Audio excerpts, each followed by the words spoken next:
ल हाम्रो चाहिँ अरे के आइहाल्यो तेरिके यो चाहिँ हाम्रो आकस्मिक यो मासु उब्रेर बनेको प्लान हो यो पिकनिक पनि आज अनि अब यस्तो छ है हामी यतिजना यहाँनिर भेटघाट भइसकेका छौँ अनि गाइस भातहरू पाकिसकेको छ रेडी हुँदैछ भात बाल्नुको लागि सार भइसकेको छ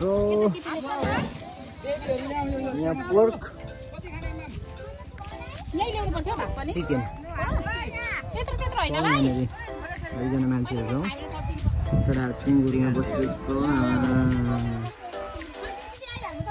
काकी हुनुहुन्छ यता भाइ छ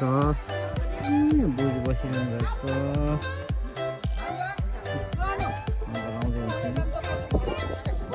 आजको हाम्रो यो पिकनिकको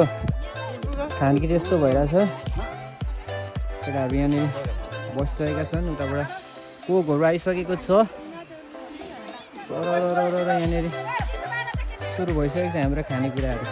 एकदमै महँगो सेफलाई लिएको छौँ यहाँनिर वेटरलाई यतिको वेटर चाहिँ उहाँले विदेशमा गरेर हाल्नु भएको